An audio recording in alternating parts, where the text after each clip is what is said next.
ఒకటి పేతురు, రెండోదిగా యోహాను, యాకోబు. వీళ్ళు ఎందుకు ఫాలో అవుతున్నారు చెప్పనండి.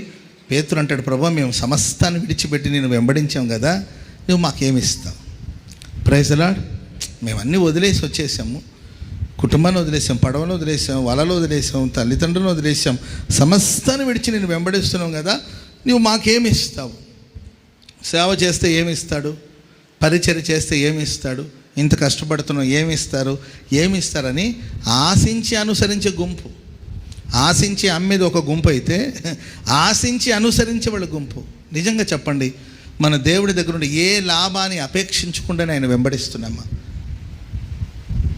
ఎక్స్పెక్టేషన్ లేకుండా మన ప్రభుని ప్రేమిస్తున్నామా?